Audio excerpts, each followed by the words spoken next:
I was a nurse, I was young, I was excited about it. There was nothing in my nursing training that could have prepared me for a moment like that.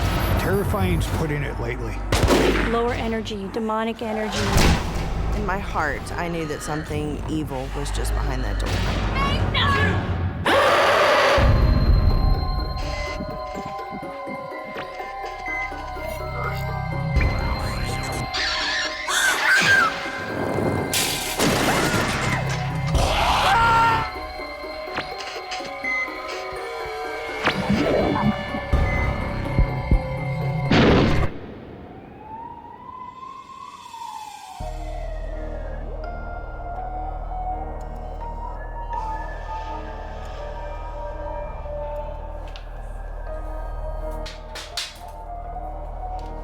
Phyllis Giuliano is a newly minted registered nurse.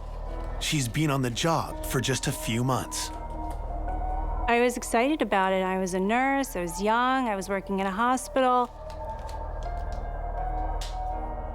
When I was telling people I was working in the psych ward, their immediate reaction was, oh God. Because when you think of the psych ward, you think of people who are quote unquote crazy, unpredictable. For me, it was cool because I was intrigued with psychology. The hospital is near a large prison. Inmates who require psychiatric care are often transferred to the hospital where she works. So we would have to take care of the patients when they came in that were from the prison.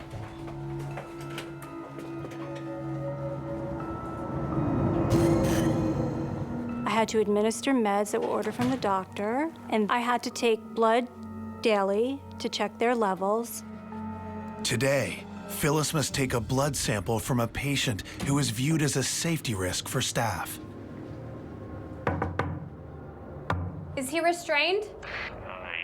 They were coded.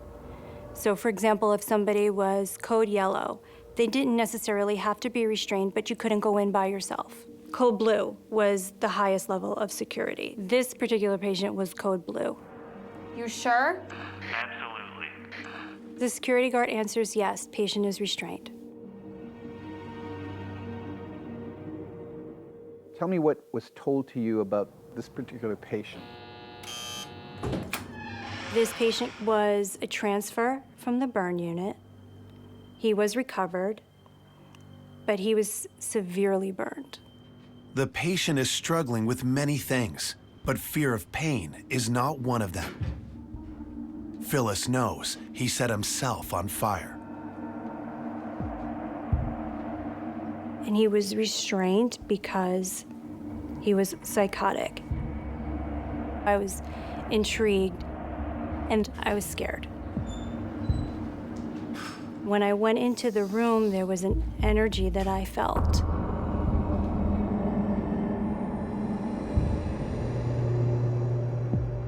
And I believed and in my heart that he was dangerous.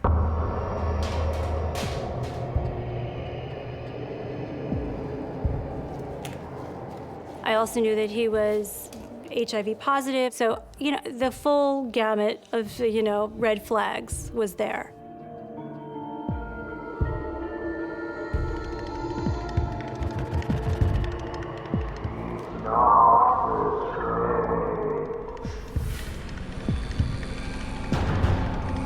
Turn around, I see nobody's there. It was so fast, I wasn't even trying to process with logic who was calling me or saying that. I just figured there's somebody behind me, but I just couldn't see him. Phyllis looks for the source of the disembodied voice. I looked out the door and saw nobody. The voice was obviously a male's voice. There were no male nurses on the ward. We had doctors who were males, but nobody on the ward that I knew about. And there were no visitors at that time. It was the middle of the night. He's not restrained. And I get chills through my entire body. I just couldn't believe what had happened. He's not restrained. It was absurd for a doctor to be there. patient didn't make any sort of reaction. Clearly, I was the only one that heard it. Who are you? He's not restrained. The man, the doctor, whoever was here, he kept saying he's not restrained.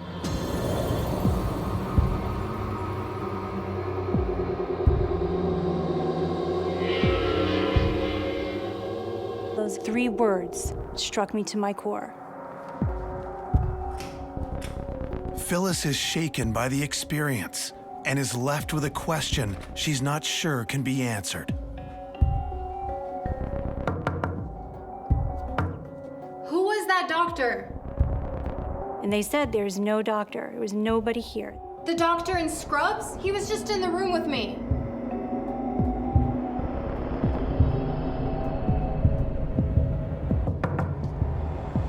Can you come into the room with me? I knew that going into that room, I had to be composed. I was terrified, but I knew that I had to have it together. But even more than that, Phyllis needs to approach the patient to draw his blood. Now my heart is pounding. I was feeling fear.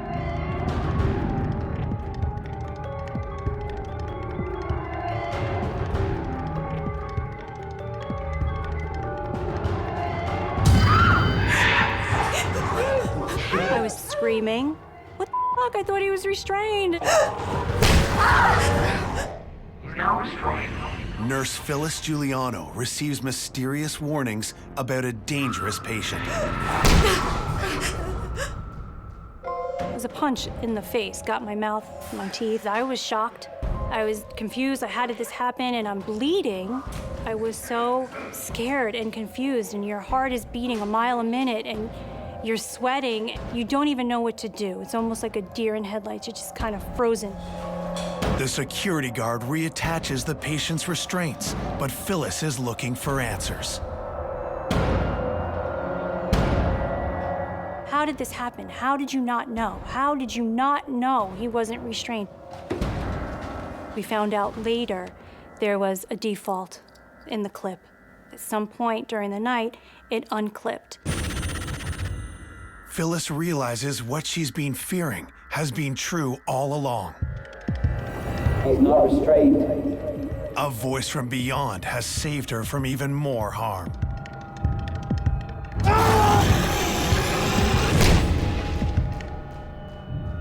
I didn't want people to think I was crazy. I didn't want to be abnormal. There was another nurse who was in that unit who transferred to a different unit. She was an older nurse. She was very seasoned. She was the one that told me, you know, there was a doctor that used to work in here all the time. Patients loved him, but he died. And I said, well, what did he sound like? And I described him. And I said, was it like a raspy, stern voice? She goes, yeah, that was him. Medicine is a calling, it's not a job. The people that are drawn to it don't lose that sense of duty, and they don't lose that sense of calling when they die. All around the world in hospitals and medical facilities, there are reports of physicians and nurses that are still on duty many years after they physically left their bodies. When the older nurse tells Phyllis that she has seen the doctor too, Phyllis is grateful for the encounter. Was there any doubt in your mind that this doctor saved your life? It totally saved my life. In more ways than one. I don't know if I mentally would have come back from that. I knew I'd experienced something not of this world. Not all ghosts have nefarious intentions. Some of them can actually benefit the living and work to help and protect them. In this particular case, the ghost actually saved her life.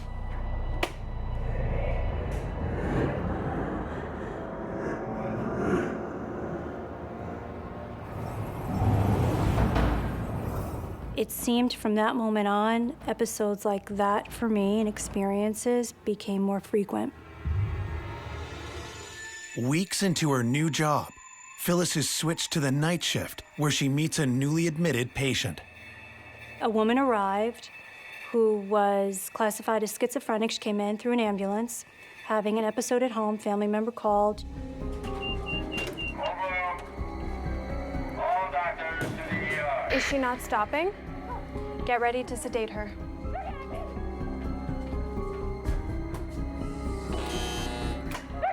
Even from the hallway, I could hear what she was saying. They're trying to get me, which is not abnormal for somebody with, schizophrenia. It's gonna be all right.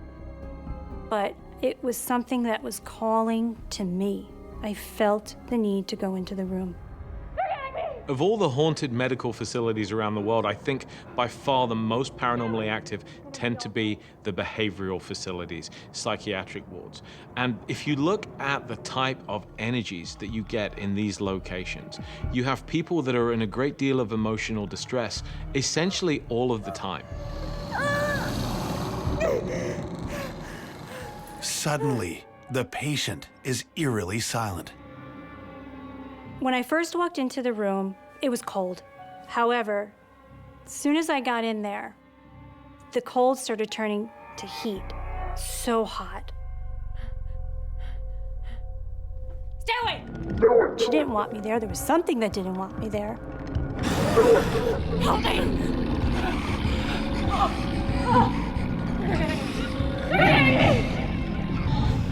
Her body was moving in a way that wasn't normal, and I'll use the word normal because people do writhe in certain ways when they're going through episodes. Can you tell me what's wrong? Stay away! It's gonna be all right. I'm going to help you. Remembering her earlier experience, Phyllis believes her patient is experiencing something beyond schizophrenia. And I put my right hand on her shoulder. She knew that she needed help.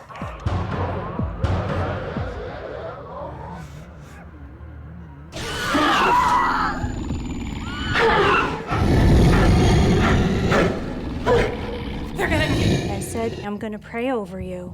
I ask you to save her. I ask you to protect her. I ask you to protect her. Please. I said, Archangel Michael, dispel any demons that are over her. I feel them in her. She's not crazy. What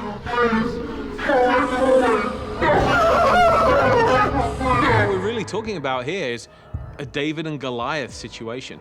Phyllis is armed with good intentions, but she isn't a trained religious practitioner. She's not versed in these kind of ceremonies. Save her. Protect her. To go head to head with a dark entity like this is actually playing with fire. At that moment, I didn't even know why I was doing that, and I still prayed over her. Protect her. Please. Save her. I felt something abnormal and something lower energy, because at that point I didn't know what demonic energy was.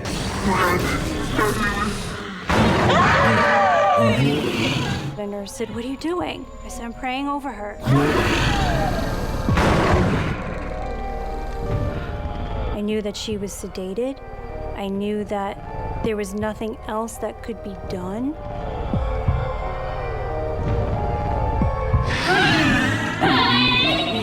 Protect her. Send him away. Set her free. It freaked me out so bad that I couldn't stop doing what I was doing. I just knew that if I had stopped praying, like I knew at that moment that my faith was the only thing I had in that room. Send them away.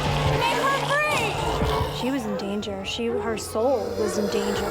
Her life was in danger. Nurse Phyllis Giuliano is terrorized by paranormal activity on the hospital's psychiatric ward. And I just kept praying and praying, and I never closed my eyes. Normally when I pray, I close my eyes. She got very tense, and her back arched, and her neck was erratically bent backwards, and I see the shadow, and it was a hazy, mock, evil, because that's what it felt like to me. I saw this thing rise out of her.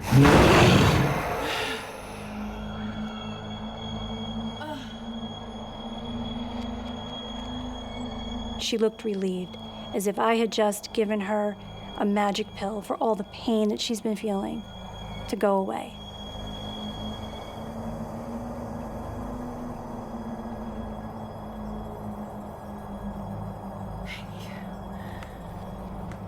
I felt the peace in her, and I said, thank you, God.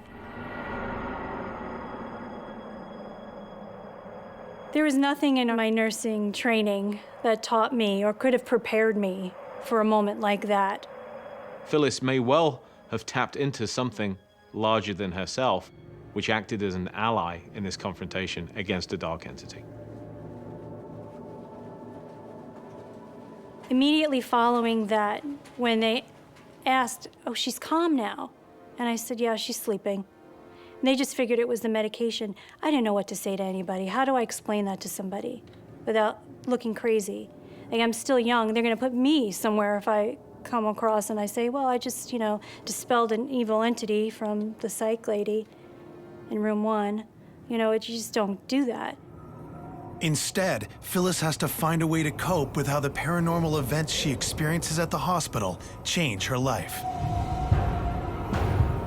I started seeing things more than ever. We're still not sure how people see ghosts or but some people seem to be able to register the presence of the paranormal. I knew it was going to be something I had to negotiate with God.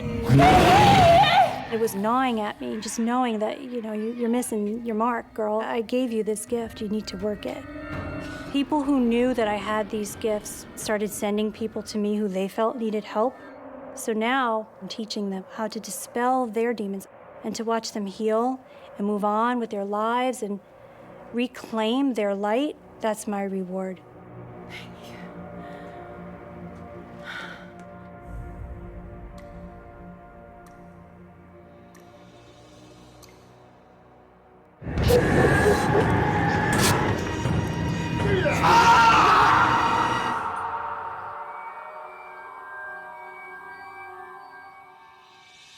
Suzanne Caldwell is a registered nurse working in hospice care at a large hospital.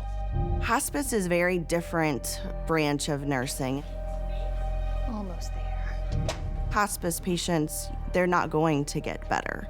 They're not going to get up and walk out. Your focus is making sure that your patient is comfortable and getting them to be at that peace. That's such a rewarding experience to be a part of that patient's life in their final days. Take care.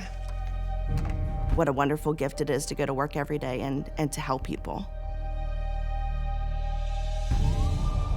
But Suzanne notices the peace she feels at work doesn't always carry through into the night. There were experiences throughout the night that didn't seem to happen on the day shift.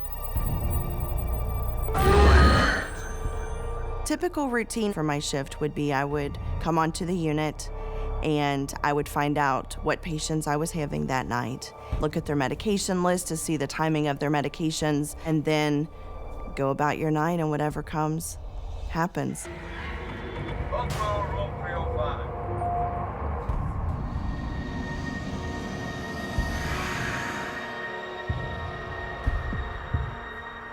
There was a specific room. The call light would always go off in the room, even though that room was always empty.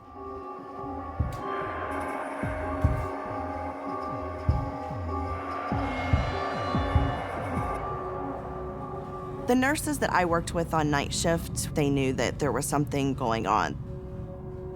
It just felt completely different when you started to walk down that hallway. Nobody liked to go down that hallway by themselves. And there's one particular room at the end of the hallway that everyone talked about that they didn't like the way they felt when they were in that room. It gave them the creeps.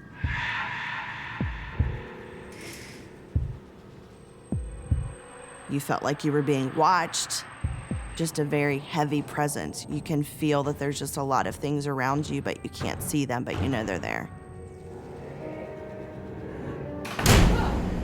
It was very unsettling, and I got out of there as fast as I could.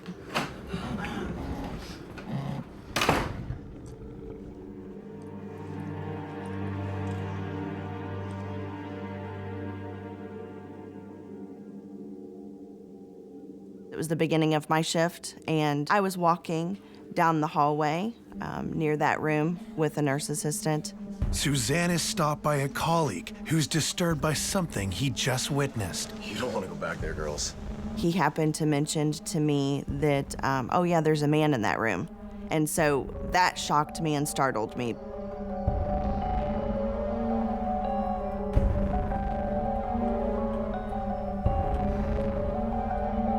I was walking down the hallway to that room. Was the feeling going into that room similar or different? The feeling I got was much more intense. It was just really heavy. It was hard to breathe. And I saw something out of the corner of my eye. There was a moment when I thought, you know, why is somebody back here? But then I quickly realized that I could see through him.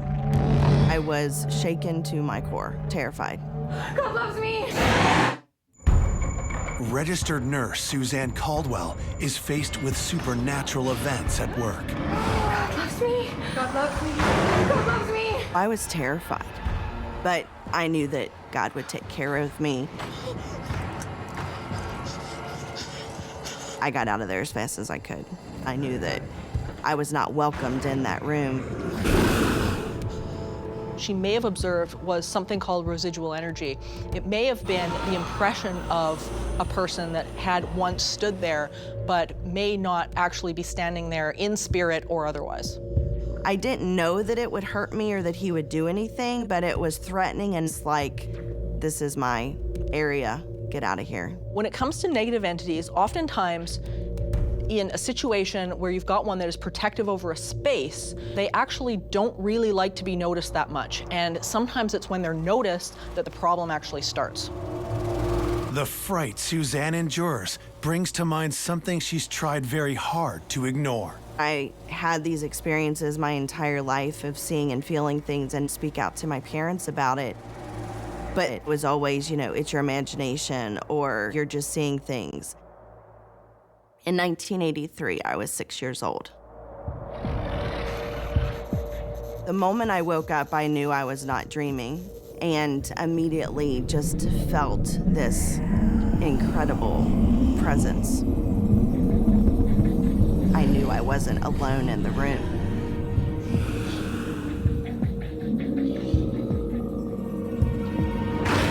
What I would call the demon was completely black. I couldn't see through at all. The demon actually spoke to me, which scared me even more. The demon started to say, God doesn't love you. I'm sorry. I'm sorry, I really try not to. Okay, why don't you have some water?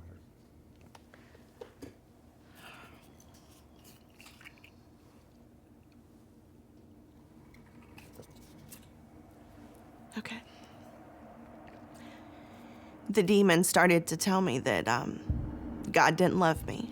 God didn't want me. The demon said, I can love you better than God can. I just kept screaming, God loves me. You can't make me stop loving God. I just kept saying it over and over again until finally he said to me, if you ever tell anyone this happened, I will come back for you. So you felt that his threats were real? Oh, I was terrified. I was absolutely terrified.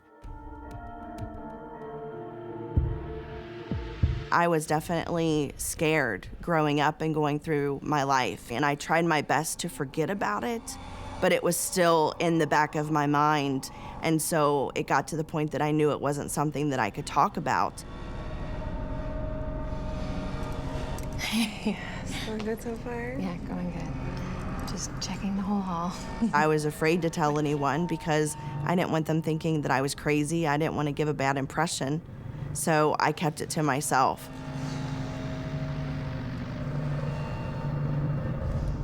Suzanne returns to the day shift, hoping to put to an end any further encounters with the paranormal. I started my shift and I had a new patient arrive.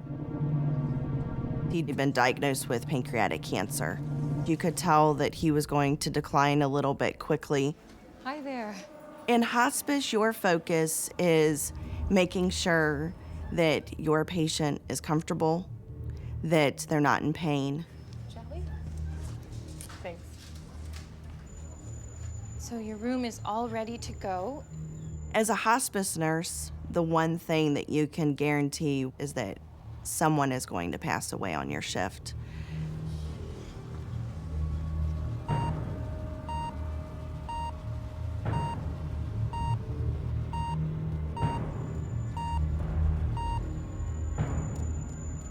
He had not taken a breath in a couple of minutes.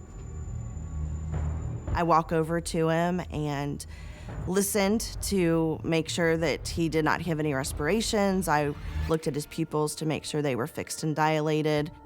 He was completely unresponsive.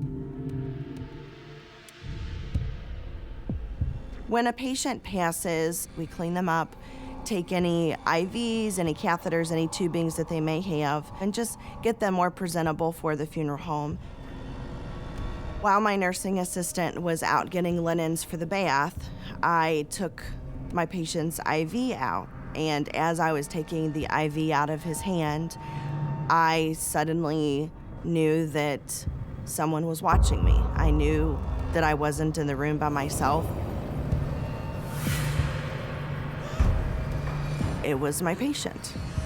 His body is laying in front of me, and I have his IV in my hand, but there he is again, standing there, solid as can be. Why doesn't that hurt? He said, "Why doesn't that hurt? I don't feel that." And I just stood there for a second, like, what is he talking about? And then I realized that I had his IV in my hand. I don't think he understood that he had died. I'm looking at him and I'm wanting to run away, and I was scared to death to move. I didn't want him any closer to me. Hospice nurse Suzanne Caldwell encounters a terrifying entity who refuses to let go. No! I was too afraid to run, and I was too afraid to look away. A lot of people believe that if you pass away, that once you're making that transition, you're not aware of it and you become confused. Suzanne and many other people tend to believe that if people passing away don't make their transition, that this is going to be a negative event. One of the things that we're told in hospice is to still talk to your patients, even when they're unresponsive, and we're taught to comfort them. It's okay. You passed on. So that was the first thing that I could think of, is telling him everything's okay, everything's taken care of. Everyone talks about a white light. And so I asked him, I said, "Do you see a white light?"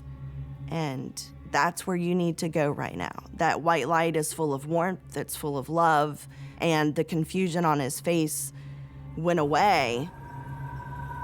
And I just turned for one brief second to put the bloody IV in the trash can.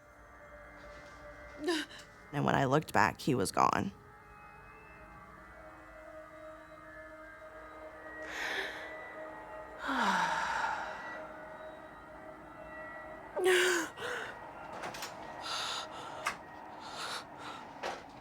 What's going on? You all right? I was white as a ghost.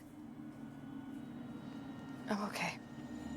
But it took a few minutes for me to regain my composure so that we could finish cleaning him up.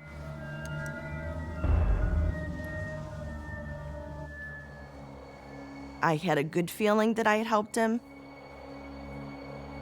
I think Suzanne's belief that she was acting as this spirit guide definitely fulfills something in Suzanne as well. Because she had this early experience that was so frightening for her, this incident healed something that really needed to be healed from her childhood, especially now that she's made a positive connection with this world that she's feared so much. Then it was an eye-opener for me. It was everything just came flooding back from my whole life, that all these experiences I'd had, that I've dealt with and kept a secret, really had happened. It was real. And so everything came full circle. So it was just a wave of emotions, really. So then it was kind of like a mission. One of my friends that I graduated high school with had created a paranormal investigative team in our town, and I reached out to him, and now I'm surrounded by a team of people that I've become very close friends with. I want to help people, and not in a nursing way now, but to help them be okay when they're experiencing things. I didn't want anybody else to ever feel the way that I did growing up. I wanted them to know, you're not crazy, you're okay. This is real and I believe you.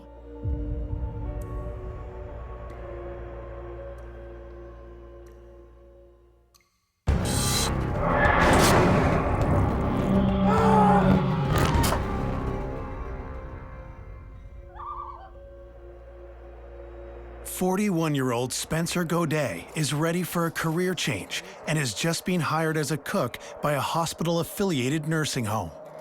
How's your day going so far? Good, how are you? Yeah. What made me good for this job was my cooking experience and also the way I can relate to people. I always pride myself on giving a good quality meal and trying to make people happy. Here. Oh, look at Eat those later. Oh, what a treat. Thank you. You're welcome. So what's on the I enjoy working with people, get to interact with them, talk with them, learn their stories. So what's on the menu for lunch today? It's a surprise, but make sure you try the apple crumble. Oh, will I'll talk to you later. See you, Spencer. It is a very stressful job. I was preparing close to 200 meals per meal time for the residents, and I found that just unbelievable. My normal day started at about 5 a.m. It was absolutely fantastic the first time I got into the kitchen, and it was just, you have a lot of meals to prepare. Maybe just a couple pints. Spencer gets a visit from a nurse checking in on a meal for her resident, but there's something else awaiting him.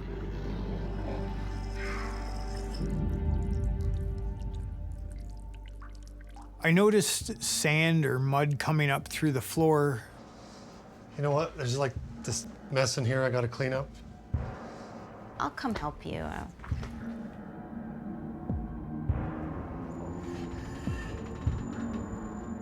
I wasn't too sure what to think of it. It had me completely confused.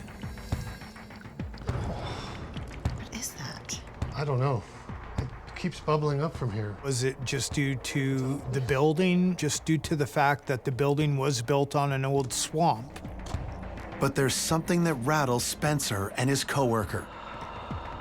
There's absolutely no source for the strange mud to emerge from. There was no other spots where this was coming up. Disappointed about the rough start to his first day on the job, Spencer tries to be lighthearted. This place is cursed. But it's not just a feeling. 2 weeks into the job, Spencer is struggling to understand something else about his workplace. It was a Tuesday morning that I had gone in, just ready to get the day going, get everything done. And I was working at my prep table, and I heard whistling in the background.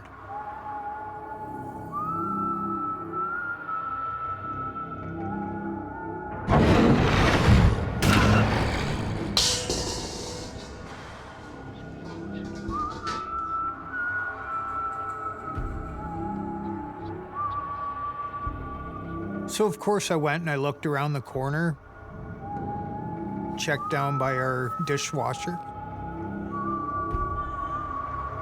and there was nobody in there. So I opened the door to the kitchen, looked down the hallways. The hallways were completely bare. There wasn't a soul out there. And I had to take a step back because I was like, I know I'm not hearing things. I just heard that whistling. Just tried to blow it off, thinking, okay, it must have been somebody in the hallway. Started to do my prep again for the day.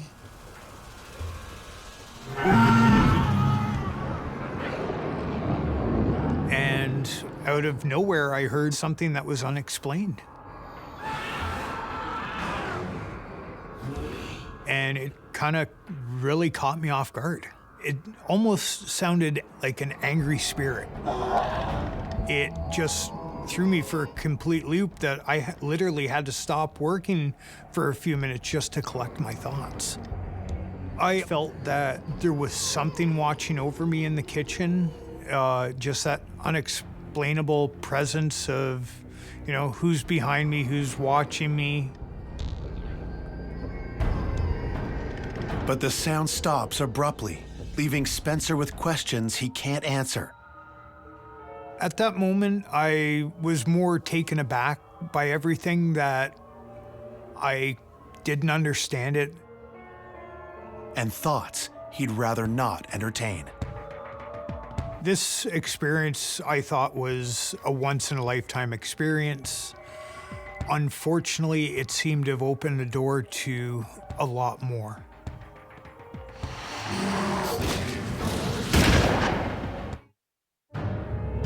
Spencer Godet barely starts his new job at the nursing home when strange events put him on edge.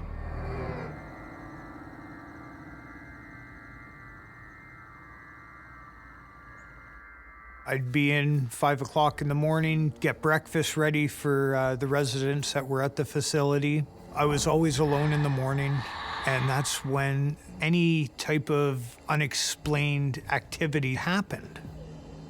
I walked back into our storage area, and a box that I had just passed that was sitting on the shelf hit the floor. I jumped about a foot off the ground when that box hit the floor. I wasn't ready for it because up until then it was just whistling. There was no reason for anything to be thrown off the shelf unless there was something in there that was very negative. Poltergeist will move objects and actually have interactions with its environment in real time.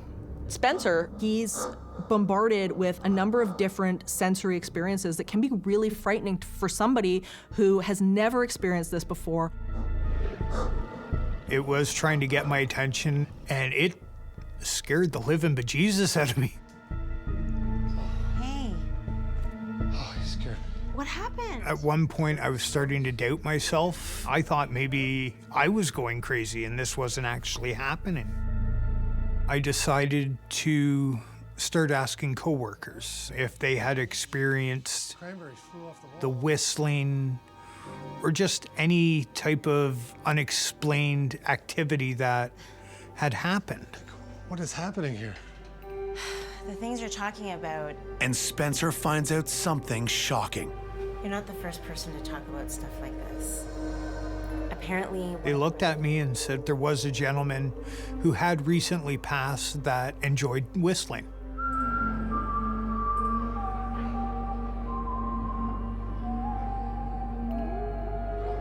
other people heard the whistling as well. Oh, this is really happening. This is really happening. It definitely scared me. I was really unsure after that on what other negative things were going to happen.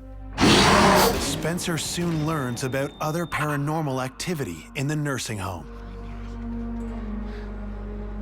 After explaining my experiences to a couple of the nurses who had been there for 15 to 20 years, I was informed that there was a small shadow figure that at times had been caught on our closed circuit security system. The camera is an amazing development because not only does it see different things than the human eye, but it can, of course, has the ability to record those images. So oftentimes these cameras, especially things like security cameras, will pick up on different frequencies than the human eye is actually able to record at. When that small female was seen on camera, within 12 to 24 hours, we would have a resident pass away. I don't believe she was the one in the kitchen. Downstairs, it was a completely different feeling.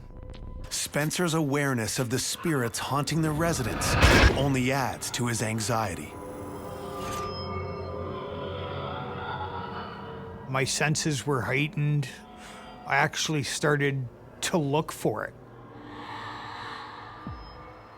expecting, something to jump out at me. Each and every morning I went into the kitchen. It got to be very stressful, started, making me very agitated. There was definitely a different type of energy at that point in time. It was almost like something had taken over me and put me in a different frame of mind. Out of the corner of my eye, I saw a black shadow or a mist against the wall. And I was literally frozen in speech. I couldn't talk or ask who's there.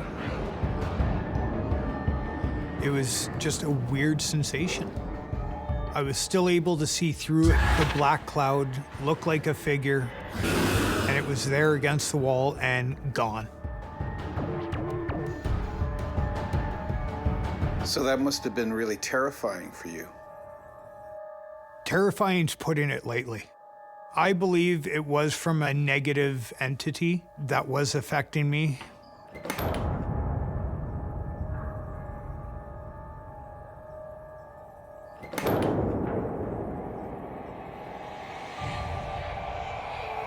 Some people during hauntings will report feeling drained of energy or depressed, and sometimes they actually relate that to some sort of spiritual phenomenon that's going on. But what we've found is that it more has to do with how people are actually interpreting the phenomenon and having to go and prepare their brain day after day for the onslaught of something new happening.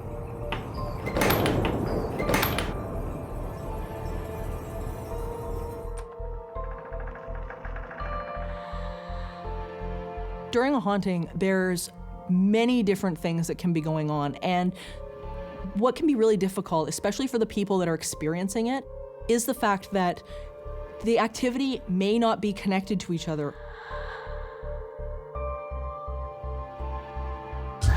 Drained by his experiences, Spencer looks to the past to get answers about the nursing home hauntings. After doing some research, I did find a story that did kind of explain that situation, which gave merit to what was happening at the time.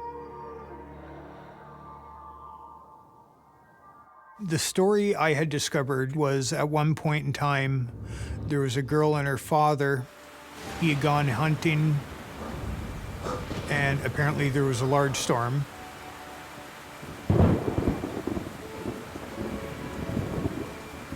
So his daughter came out to look for him. Papa! He was so dehydrated, malnourished at that point in time that he saw what he thought was a bear coming towards him. He raised his rifle, took a shot. When he got over to where this apparent bear was,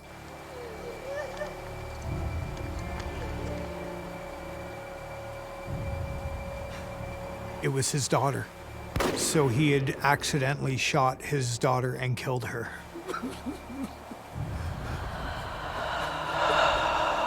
Spencer connects the area of the accidental murder to the location of the nursing home. And while he finds a way to make peace with what he went through, I was able to accept the experience for what it was, feeling that the spirits were always going to be there. They would let you know that they were there, whether they were a friendly spirit, an angry spirit. But the stress of the kitchen becomes too much, and he eventually quits. At the nursing home, the dark shadows continue to be present to this day.